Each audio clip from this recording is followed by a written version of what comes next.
नमस्कार, जेके प्राइम में आपका स्वागत है। मैं हूं विनोद कुमार। हमें सबको याद होगा कि 2014 में कांग्रेस और नेशनल कॉन्फ्रेंस की सरकार थी, साझा गवर्नमेंट थी, और उस साझा गवर्नमेंट की आखिरी कैबिनेट मीटिंग में डेली वेजर्स का मुद्दा उठा था और इस डेली वेजर्स के मुद्दे को लेकर के दोनों में ही समन्वय और तालमेल नहीं बन पाया था और बात वहीं की वहीं रह गई थी।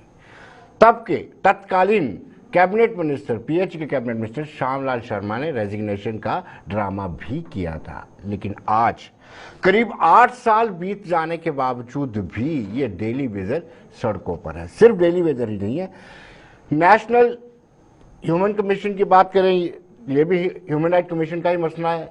नेशनल हेल्थ मिशन की बात करें, ये भी उनका मसला है। होमगार्ड की बात करें, आंगनवाड़ी की बात करें, या फिर एसआरटीसी के मुलाजिम, आईटीबीपी के मुलाजिम जिन्होंने आवेदन किया था लेकिन अभी तक उनको रोजगार नहीं मिल पाया, आश्वासन सरकार की तरफ से आते रहे। जब 2014 में बदलाव हुआ तो एक उम्मीदें जगी थी, एक्सपेक्टेशन बड़ी ज्यादा थी बीजेपी पर, खासतौर पर डेली वेजर्स को, क्योंकि इनके मैनिफेस्टो में डेली वेजर का एक बिंदु था कि डेली वेजर्स को रेगुलराइज किया जाएगा, लेकिन अनफॉर्चुनेटली डेली वेजर्स को रेगुलराइज नहीं किया गया। कल भी डेली वेजर्स को लाठियां भांजी गई। अभी भी डेली वेजर्स को लेकर के सरकार संगीन नहीं है, गंभीर नहीं है, और आज भी डेली वेजर्स सड़कों पर है। नेशनल हेल्थ मिशन के लोग सड़कों पर हैं और बहुत सारे आंगनवाड़ी, होमगार्ड, सबके सब सड़कों पर हैं। इसी पर हम चर्चा करेंगे। विपुल बाली जी अपनी पार्टी से हैं, आपका स्वागत है। कपिल सिंह कांग्रेस से ताल्लुक रखते हैं, आपका स्वागत है। रमेश अरोड़ा जी सीनियर लीडर हैं, फॉर्मर एमएलसी भी रहे हैं और कहीं ना कहीं अच्छी पोजीशन में है भारतीय जनता पार्टी की। रमेश जी, शुरुआत आप ही से की जाए। क्या कारण है क्या कि इतनी एक्सपेक्टेशन आपसे थी और आपने अपने मैनिफेस्टो में भी रखा था कि डेली वेजर्स को रेगुलराइज किया जाएगा, वक्तन वक्तन आपने प्रचार की रैलियों में भी ये कहा, लेकिन अभी तक एक भी पेशरफ्त नहीं हो पाई है। विनोद जी, मैं आपके प्रश्न का और अपने साथियों का जो भी यहाँ पैनल के अंदर है स्वागत करते हुए मैं इतना कहना चाहता हूँ। पहले जो आपने बात शुरुआत की, जिस समय आपने श्यामलाल शर्मा जी की जिक्र किया, कांग्रेस का रजीम उस समय था, उसमें कांग्रेस में थे। मेरा ये मानना है कि क्या प्रॉब्लम उस समय की थी या प्रॉब्लम उससे भी पुरानी है। कारण है कि एक इस स्टेट के अंदर अनफॉर्चुनेटली, मैं कहूँगा अनफॉर्चुनेटली, एक पैटर्न चल पड़ा था कि अपनी पार्टीज के कुछ ऐसे लोगों को एडजस्ट करना है, अपने यस मैन को एडजस्ट करना है। ये पैटर्न प्रदेश के अंदर चला है। जो भी सरकार आनी, चाहे वो कांग्रेस की आनी, चाहे पीडीपी की आनी, चाहे नेशनल काउंसिल कांग्रेस की मिली जुली, ये अपने ये लोग आए, इस सारे के अंदर मैं ये नहीं कहूँगा इस समय कि भाई वो ठीक हुआ था, वो गलत 100% हुआ था जी। क्योंकि आखिर किसी का अधिकार राइट खत्म करके तो किसी को राइट देंगे आप जी। लेकिन अल्टीमेटली हाँ, एक बात जरूर है, मैं अप्रिशिएट करूंगा, मैं द्राबू को आज ईमानदारी से अप्रिशिएट करूंगा। द्राबू ने जो भी पॉलिसीज का फ्रेम किया था उस समय, आप मैनिफेस्टो के अंदर दिखा दें कि पहले मैनिफेस्टो के अंदर उन्होंने बिल्कुल एक क्लियर हाउस की, मैं एग्जैक्ट वर्डिंग कह रहा हूँ कि उन्होंने जो कहा और हम लोगों ने एग्री किया था कि भाई इन लोगों को अनफॉर्चुनेटली यहां तक नहीं किया गया कि उनको पेरोल पे प्रॉपर्ली नहीं रखा गया जी। उनको यहां तक नहीं किया गया कि प्रॉपर ऑर्डर नहीं इशू किया गया। क्या किया गया है कि स्टेशनरी फंड आ रहे थे, उसमें से कुछ पैसे निकाल के उनको महीने के 400 रुपए, महीने के 2000 रुपया, महीने का कोई 2500 रुपया पकड़ा रहा है, कोई कुछ दे रहा है, अलग अलग चेक ढंग से कैसे कर रहा है, कोई चाय के खर्चा उसमें से निकाल के उसमें से दे रहा है। उन्होंने कहा था पहली बार हम लोगों ने, बीजेपी की और पीडीपी की जो उस समय सरकार बनी थी, हम लोगों ने पहली बार, ये सब लोग एग्री करेंगे, पहली बार फॉर्मली उसके बजट के अंदर लाया था, फॉर्मली उनको रिकॉग्नाइज किया था। हाँ, एक बात जरूर कहूंगा जो मैं ईमानदारी से शेयर कर रहा हूं कि वो 70-75 हजार के बीच में आंकड़ा रोटेट कर रहा था। जैसे ही हम लोगों ने असेंबली के अंदर ये बात कही कि हम लोगों ने उनको कंसिडर करेंगे, उनको फॉर्मली ऑन स्ट्रेंथ लाएंगे और सब चीफ इंजीनियर को डायरेक्शन होगी कि आपने लिस्ट बनाइए, वो एकदम लिस्ट जो है 1,25,000 पर 1,20,000 के करीब पहुंच गई। हमने वहां उस समय भी हाउस के अंदर भी कहा था ये एकदम लिस्ट कैसे राइज कर गई, क्या हुआ है। मेरा ये कहना था ये पैटर्न ऑफ वर्किंग, ये गलत पैटर्न ऑफ वर्किंग जिसे कहेंगे, ये ब्यूरोक्रेट की भी प्रॉब्लम थी। ब्यूरोक्रेट के साथ जैसे मैंने बताया 75,000 से एकदम 1,20,000 के करीब जंप कर गया। तो दूसरी बात, उन सबको फिर भी हम ये नहीं कह रहे कि भैया वो जो ब्लंडर हो चुका, जो गलती उन्होंने कर दी कि हमारा कसूर, हमने उसको ठीक नहीं करना, हम बिल्कुल नहीं कह रहे। लेकिन स्टेट की पैसा देखते हुए, स्टेट की इनकम देखते हुए, स्टेट के सोर्सेज देखते हुए मसले उस कैटेगरी में डिवाइड। एक तो मैं माफी चाहता हूँ, उसमें खाली विनोद जी खाली डेली वेजर नहीं है, उसमें कैजुअल भी है, नीड बेस्ड भी है, कॉन्ट्रैक्चुअल भी है, यस बहुत सारे कॉन्ट्रैक्चुअल भी है। हम उसको एक टर्म देते हैं कि डेली वेजर, एक टर्म देते हैं। डेफिनेटली आपने ठीक कहा आपने। उसमें एक कैटेगरी डेली वेजर की है जी। उसमें क्या है कि एसओएस बिल्डिंग बननी है तो हमने एंगेज कर लिया, 100 आदमी, ये कम बिल्डिंग है, सड़क बननी है तो उसके लिए कुछ एंगेज कर लिया।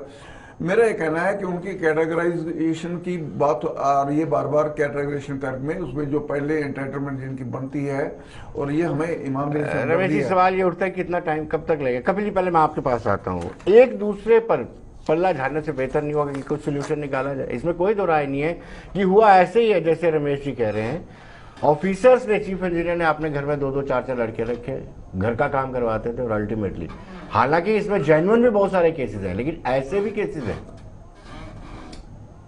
डेली वेजर्स के लिए पिछली सरकारों में जो भारतीय जनता पार्टी और पीडीपी की कोलिशन सरकार रही, उससे पहले एक कम से कम कॉम्प्रिहेंसिव पॉलिसी थी कि 7 साल के बाद डेली वेजर्स को परमानेंट किया जाता, और आतंकवाद होने की वजह से कभी कभी वो डिले हो जाता था, क्योंकि आतंकवाद होने की वजह से डाइवर्जन ऑफ फंड्स जो है वो बहुत बार जम्मू कश्मीर में हमने देखा। लेकिन उसके बावजूद भी सरकारें इतनी संजीदा रहीं कि 7 साल एग्जैक्टली नहीं तो 8 साल 9 साल में डेली वेजेस को परमानेंट किया जाता जी। और अगर कहीं सरकार के पास फंड्स मुहैया नहीं होते थे तो हमने अपनी आंखों से देखा है कि मंत्री डेली वेजर्स के साथ लगातार उनके साथ मीटिंग्स करते थे, बैठकें करते थे और उनको हाथ तक जोड़कर उनको मनाने की कोशिश करते थे कि हमारी आज ये मजबूरी है,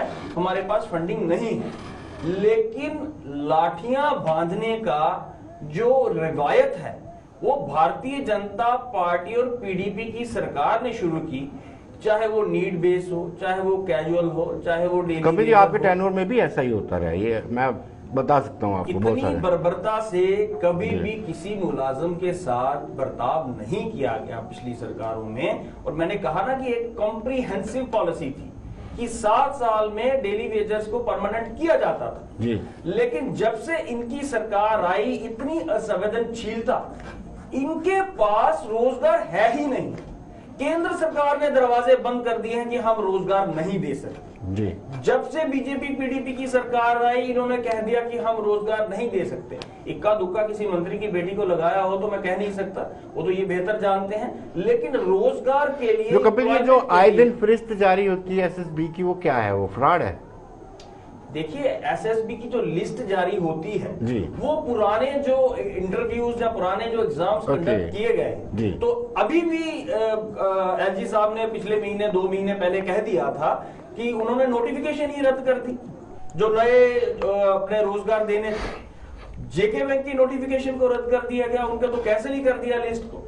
तो कहने का तात्पर्य यह है कि आखिरकार सरकार रोजगार नए तो नहीं दे पा रही, लेकिन कम से कम जो परमानेंट करने हैं डेली वेजर्स, उनको तो जल्द से जल्द उनके लिए कोई पुख्ता कोई पॉलिसी ऐसी बनाई जाए ताकि इनलाइन ही कर दे उनको। ठीक है, ये एक बात इन्होंने कही कि इन्होंने माना कि जब इन्होंने करने की कोशिश की तो फिगर अचानक बढ़ गई, 75,000 से 1,20,000 अचानक बढ़ गई। तो ये सरकार का फेलियर है। अगर एडमिनिस्ट्रेशन, अगर ब्यूरोक्रेसी इस तरह से सरकार को गुमराह करने की कोशिश करती है तो ये खुद ही मान रहे हैं कि सरकार का फेलियर रहा। सरकार को नहीं पता कि उनकी नाक के नीचे ब्यूरोक्रेसी किस तरह से काम कर रही है और किस तरह से लिस्टों को बढ़ाने का काम कर रही है। फिर भी मैं एलजी साहब से आज यहां से दरख्वास्त करता हूं कि लाठियां बांधने के बजाय धीरे धीरे इन सबको परमानेंट किया जाए, इनको रोजगार मुहैया करवाया जाए, क्योंकि वो अपनी जिंदगी के जो प्रीशियस साल होते हैं, जवानी जो है, युवा वो अपनी अब दे चुका है, अब वो जाए तो जाए कहां। अब सरकार को उसकी सुनवाई सुननी ही होगी और सुननी चाहिए। विपुल जी, आपको क्या लगता है कि कौन रिस्पॉन्सिबल है इसके लिए? जो पिछली सरकारें रही हैं, पिछले ऑफिसर्स रहे हैं, जो हेल्म ऑफ द अफेयर पर लोग रहे हैं, जिन्होंने इन डेली वेजर से अपने घरों का काम भी करवाया है, क्या वो रिस्पॉन्सिबल है? या सियासी जमातें जिन्होंने इनके बारे में सोचा नहीं, इनका सिर्फ और सिर्फ इस्तेमाल किया अपने वोट बैंक की राजनीति के लिए?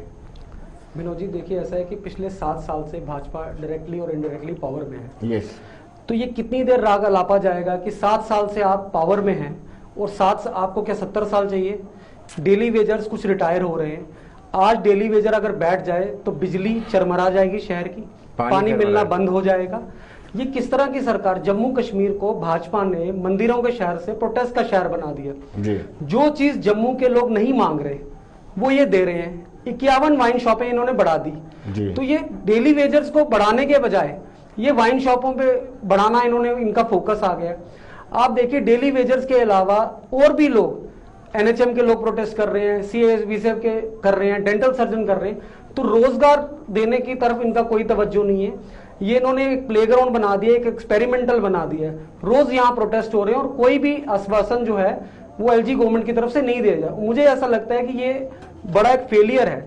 एक कमेटी गठन होनी चाहिए, एक टाइम फ्रेम कमेटी गठन होनी चाहिए, उस पर टाइम फ्रेम में बताया जाना चाहिए कि कितने टाइम फ्रेम में कितने डेली वेजर पक्के हो जाएंगे, क्या क्राइटेरिया रहेगा। उस पर तो कोई बात ही नहीं हो रही है जी। पिछली सरकारों ने भी ऐसा कोई कदम नहीं उठाया है। देखिए, अगर कांग्रेस की बात करें तो 2014 से पहले 10 साल तो इनकी हुकूमत रही है। सर देखिए 10 साल में आप वही साल हो चुके हैं, ये मैं इस लगातार 10 साल मैं आपकी बात मान रहा हूँ, 10 साल रही है, मगर वो 10 साल का राग कितनी देर लापना है वो भाजपा के प्रवक्ता अरोड़ा साहब बताएं कि 10 साल, अब वो भी 15-20 साल लेंगे इसको जब तक और लोग रिटायर हो जाएंगे। जी जी अरोड़ा साहब, कितना समय लगेगा? क्या स्ट्रेटेजी रहेगी? किसी ने गलती किया तो उसका खामियाजा डेली वेजर्स को भुगतना पड़ेगा। कुछ ऐसे डेली वेजर्स हैं जो बिना परमानेंट हुआ ही रिटायर्ड हो गया, कुछ ऐसे डेली वेजर्स हैं जिनकी मौत हो चुकी है, उनके घर वालों को एक पैनी तक नहीं मिली है, उनका क्या कसूर है?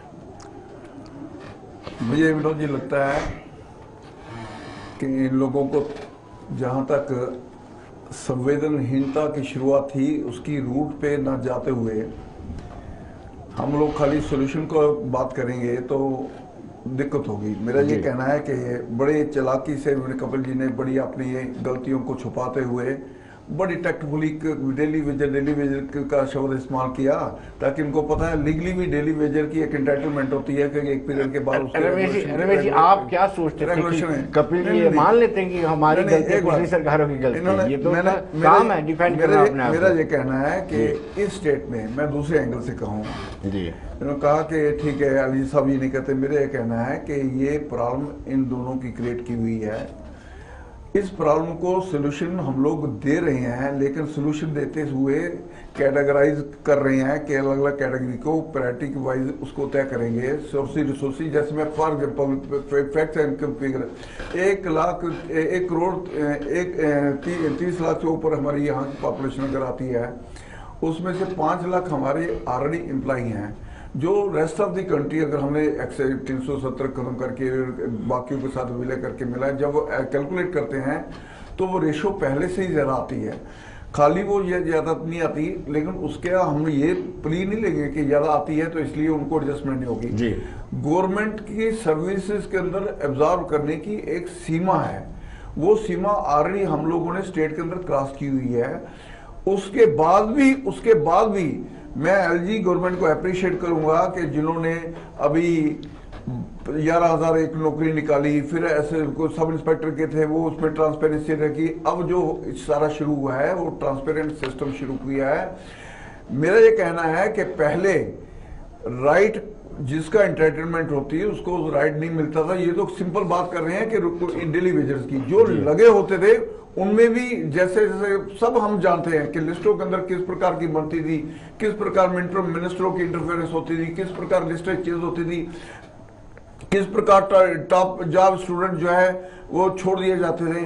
मुझे आज भी वो समय याद है जब मैं कॉलेज में पढ़ता था, एक एजुकेशन को लीड करते करते मुझे ये ऑफर आई थी कि आप मेडिकल कॉलेज जाना चाहते हैं तो बताइए, इमीडिएटली आपको भेज देते हैं। वो मैंने एक्सेप्ट नहीं की। इट मीन इतना ओपन स्फीयर होता था। मेरा ये कहना है कि ये जो करप्शन का जो पैटर्न है, अरोड़ा साहब, backdoor सवाल ये entries है का कि पैटर्न क्या है? इनका भविष्य क्या है, मैं फ्यूचर कह पे रहा हूं, चर्चा की जाए। नहीं, पहले जो ब्लंडर होता रहा था उसका विनोद जी, उसको उससे आपको सर्टिफिकेट नहीं मिल जाता कि आप वही करें। अनडन करने के लिए, उस ब्लंडर को अनडन करने के लिए हमने प्रधानमंत्री जी को भी ध्यान में लाया है, बाकी वैसे होम मिनिस्टर जी को ध्यान में लाया है, यहाँ एलजी साहब उसके ऊपर वर्कआउट करके उन्होंने भी ये रिपोर्ट बना के भेजी है। आने वाले 24 तारीख को प्रधानमंत्री यहाँ आने भी वाले हैं और उम्मीद रखना चाहिए नौजवानों को कि कुछ न कुछ नौजवानों को रिलीफ के लिए कुछ चीजें जो सामने आ जाएगी। जी कपिल जी, आप क्या कहेंगे, क्या भाजपा सिंसियर है? देखिए, उन्होंने खुद ही कहा कि एक को नौकरी मिलती थी तो दूसरा प्रोटेस्ट करता था, कहीं ना कहीं नौकरी मिलती थी तभी प्रोटेस्ट होता था, तो दूसरा प्रोटेस्ट करता था। आज रोजगार लेने के लिए सारे एकजुट होकर, एक मत होकर गुहार लगा रहे हैं पिछले 8 साल से, लेकिन रोजगार नहीं मिल रहा। ये लीड तभी करते थे ना कि कुछ लोगों को नौकरी मिल जाती थी, हालांकि इनका वक्तव्य दूसरा है। जी नौकरियां तो मिलती थी, पहले भी कोर्ट में पिटीशंस फाइल होती थी, जब रिजल्ट्स निकलते थे नौकरियों के, प्रोटेस्ट भी होते थे, लेकिन कहीं ना कहीं सरकार की तरफ से नौकरियां दी जाती थी। और आज जिस तरह से इन्होंने दबी आवाज में कहा कि ऑलरेडी पैरामीटर को क्रॉस किया जा चुका है, तो इन्होंने ये मान लिया कि सरकारी नौकरी नहीं दी जा सकती। जी सरकारी नौकरी नहीं दी जा सबको सकती। नहीं दी जा सकती, पूरा शब्द आपने खुद ही कहा ना कि आप पैरामीटर सबको नहीं दी जा सकती। तो जो पैरामीटर जितना है, जितने डेली वेजर्स हैं, जितनी जरूरतें हैं, कम से कम वो पूरी की जाए। जी केंद्र सरकार से लेके राज्य सरकार तक सभी डिपार्टमेंट्स के अंदर एम्प्लॉयज की जरूरत है। मैं इनकी इस बात का खंडन करता हूं कि सभी को नौकरी नहीं दी जा सकती या दी जा सकती है कि पैरामीटर क्रॉस हो चुका है। सेंटर में, फौज में, सीआरपीएफ में, बीएसएफ में, रेलवेज में, हर जगह नौकरी के लिए कैपेसिटी है और सरकार के जो सीनियर मुलाजिम हैं वो दबी आवाज में कहते हैं कि हमारे पास एम्प्लॉयमेंट नहीं है।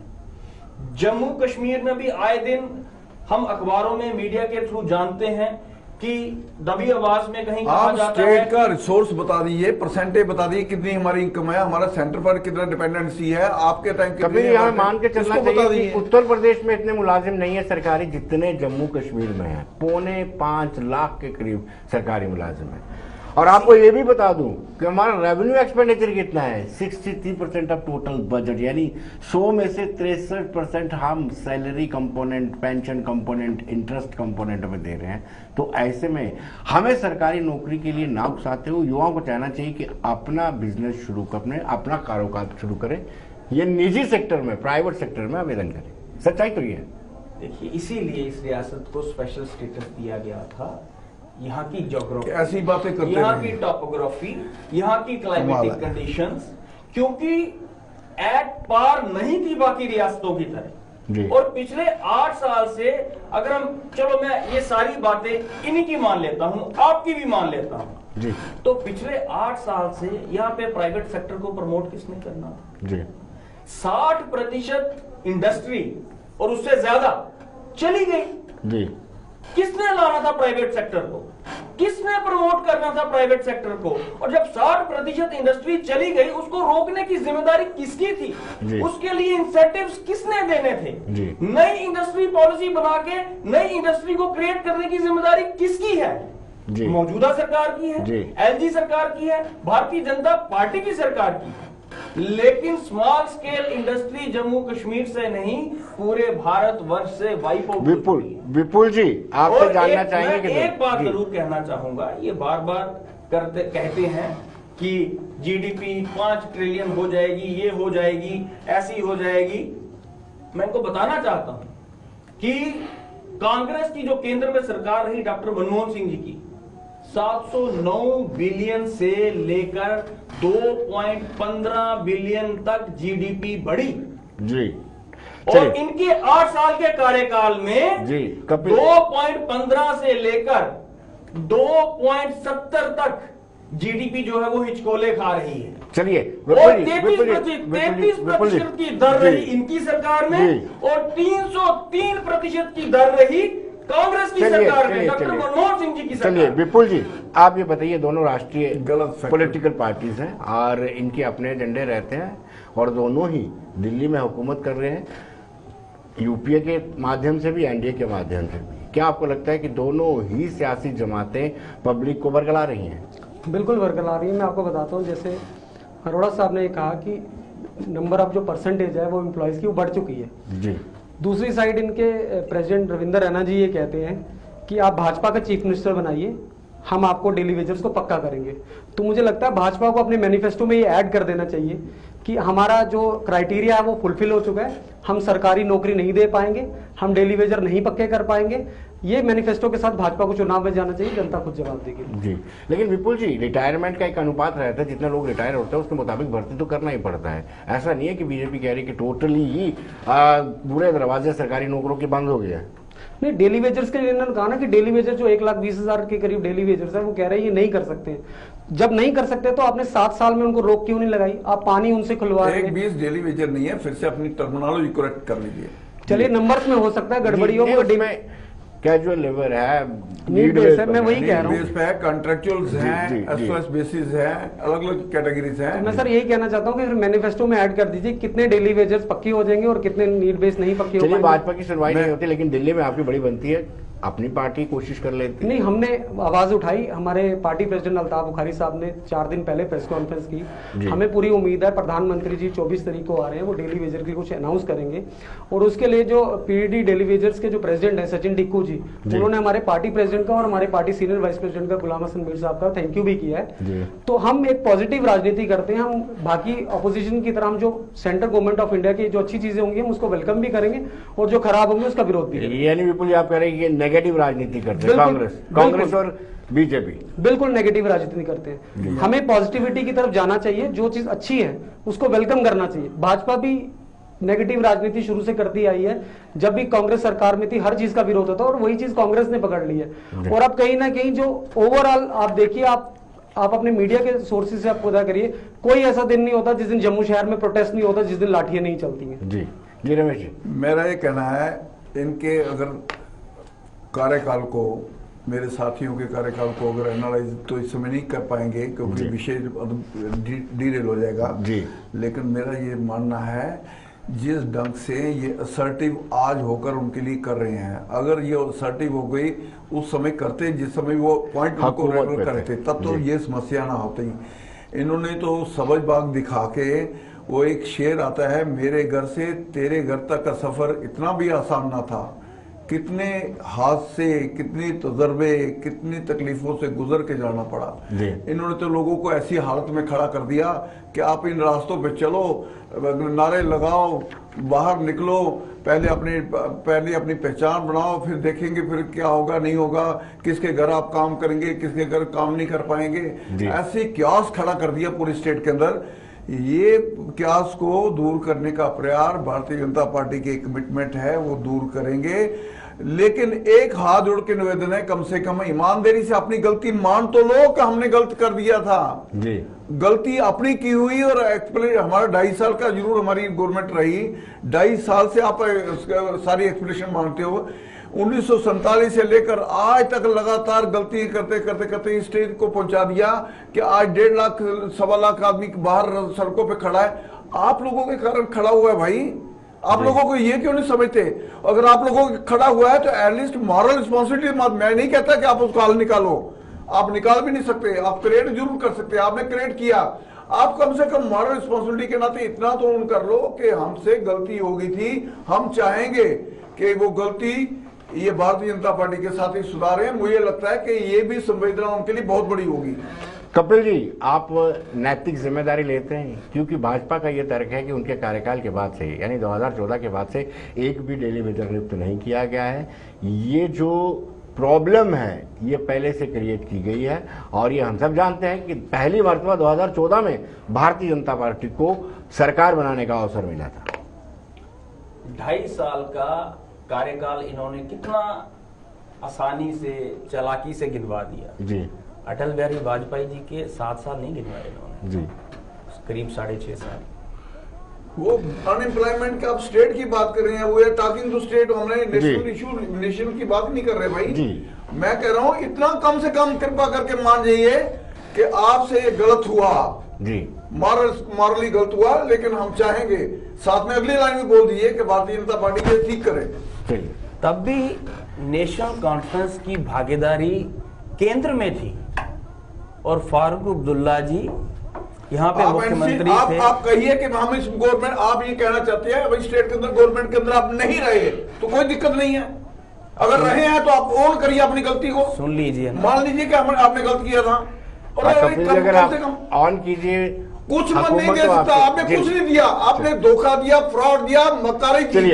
आप कम से कम ये तो ऑन करिए, हमारे लिए फील करते हैं, गिल्टी फील करते हैं इस बात के लिए, इतना फील कर रही है इनके उनके लिए यही बहुत बड़ी बात है कि कम से कम आपने फील किया। कराता हूं मैं गिल्टी फील आपको, पूरी बात सुन तो लीजिए, मेरी बात पूरी तो हो जाए जी। 6 साल नेशनल कॉन्फ्रेंस के साथ गठबंधन में रहे, मुख्यमंत्री यहां पे रहे और दिल्ली में इनकी भागीदारी रही। 8 साल की सरकार में 2.5 साल का कार्यकाल अपने खाते में डालते हैं और एलजी साहब को परोक्ष रूप से दिल्ली की होम मिनिस्ट्री, दिल्ली की सरकार गवर्न कर रही है, उसको अपने खाते में नहीं डालेंगे। जब कुछ अच्छा हो जाएगा तो बोलेंगे जी गवर्नर हमने अपनी मर्जी से लाया जी। और इनके अध्यक्ष ही कह चुके हैं कि सारी परेशानियां दूर करने के लिए हमने अपनी मर्जी से गवर्नर लाया, अब हम जम्मू के युवाओं के, जम्मू के सारे काम करवाएंगे जी। उसको नहीं मानेंगे जी। अपने मैनिफेस्टो की बात नहीं करेंगे। जो 2.5 साल का कार्यकाल और 8 साल से भारतीय जनता पार्टी की सरकार है, 2 बार जम्मू से पार्लियामेंटेरियन दिल्ली में जीतकर जा चुके हैं। इन्होंने अपने मैनिफेस्टो में ही डेली वेजेस को परमानेंट करने की बात की थी। दूसरी बात ये कहते हैं कि 75,000 आइडेंटिफाई जो सही थे, 1,20,000 हमारे ऊपर थोपे जा रहे थे ब्यूरोक्रेसी की तरफ से, वो फेलियर तो इन्होंने माना, 75,000 को ही परमानेंट कर देते जी। अपने मैनिफेस्टो में लिखा था 75,000 को ही कर देते ना परमानेंट जी। आज ग्लोबल हंगर इंडेक्स कहां पहुंच गया? 2014 में ग्लोबल हंगर इंडेक्स में भारत 55वें पायदान पे था जी। आज 116वें पायदान पे पहुंच गए हम। और वर्ल्ड बैंक ने विकासशील देश का टैग हटा दिया हमारे ऊपर से, भारत के ऊपर से टैग हटा दिया, पाकिस्तान, गाना और उन देशों की लिस्ट में डाल दिया हम। उसके ऊपर बात नहीं करेंगे क्योंकि रोजगार इन्होंने जनरेट करना नहीं। व्यापारी मध्यम वर्गीय हो, छोटा हो, दुकानदार हो, इंडस्ट्रियलिस्ट हो, छोटा होटलर एसोसिएशन हो, उसको ये खत्म करेंगे। टूरिज्म को प्रमोट नहीं करेंगे जी। कपिल जी, पैकेज अपने बजट में कोई नहीं देंगे, समय का अभाव है। दूसरी पिछली सरकारों को कोसने का काम करेंगे। लास्ट सवाल, विपुल जी आपको क्या लगता है, क्या हल हो सकता है इसका? देखिए भाजपा डायरेक्टली पावर में है और मैं, रमेश जी यहाँ बैठे हैं, हमारे सीनियर हैं, मैं इनसे कहूंगा कि एक क्राइटेरिया सेट कीजिए, एक टाइम फ्रेम पॉलिसी लाइए डेली वेजर्स को। और ये हाथ जोड़ के रिक्वेस्ट है, आप एलजी साहब, आप ज्यादा सुनते होंगे भाजपा वालों की, उनको कहिए कम से कम लोगों पर लाठियां चलवानी बंद कीजिए, बैठ के बात कीजिए, कमेटी बनाइए और उसका सोल्यूशन निकालिए। जी विपुल जी बहुत बहुत शुक्रिया। क्या कपिल जी आपका भी बहुत बहुत शुक्रिया, रमेश जी आपका भी बहुत बहुत शुक्रिया। तो दर्शकों आप बने रहिए देश दुनिया की खबरों के लिए और मुझे दीजिए इजाजत, नमस्कार।